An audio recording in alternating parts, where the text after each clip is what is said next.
একটা গাছ রয়েছে, গাছে কতগুলি পাতা রয়েছে আর গাছটা রয়েছে সানলাইটের সামনে। ঠিক আছে, কিছুক্ষণ পর গাছটা যখন সানলাইট অনেকটা পেয়েছে, তারপর দেখা গেল যে এই গাছটাতে ফ্লাওয়ারিং হচ্ছে। ঠিক আছে, গাছটাতে ফ্লাওয়ারিং হচ্ছে। তো সিম্পল কন্ডিশন, গাছটাতে পাতা ছিল এবং সূর্যালোকের সামনে ছিল, তার ফুল হলো। ঠিক আছে, ফ্লাওয়ারিং হচ্ছে, খুব মজার জিনিস, ফ্লাওয়ারিং হয়েছে। আচ্ছা, কিছুক্ষণ পর দেখা গেল আস্তে আস্তে পাতাগুলো ঝরে পড়ে যাচ্ছে। একটা পাতা পড়ছে, তারপর আরেকটা পাতা পড়ছে। এইভাবে আমরা যখন দেখছি গাছের প্রায় ম্যাক্সিমাম পাতাগুলো ঝরে পড়ে যাচ্ছে।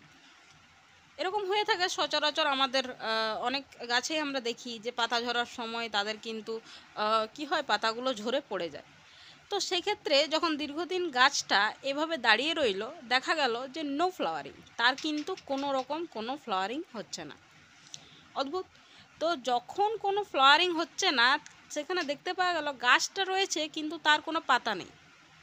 আবার কিছুদিন পর দেখা গেল যে সেই গাছটার সেই সিজনটা পের হয়েছে বা কোনো কারণবশত যখন ফ্লাওয়ারিং হচ্ছিল না, আবার কিন্তু নতুন করে সেই গাছটাতে ফ্লাওয়ারিং হচ্ছে। সো যখন গাছটাতে পাতা নেই তখন কিন্তু গাছটাতে কোনো রকম ফ্লাওয়ারিং হচ্ছিল না, আমরা দেখছি একটা নতুন পাতা এলো। এইবারে আমরা দেখব যে গাছটার মধ্যে আদৌ কোনো পরিবর্তন হচ্ছে কি না। সো দেখা যাচ্ছে যে গাছটার মধ্যে ফ্লাওয়ারিং হচ্ছে। গাছটাতে একটি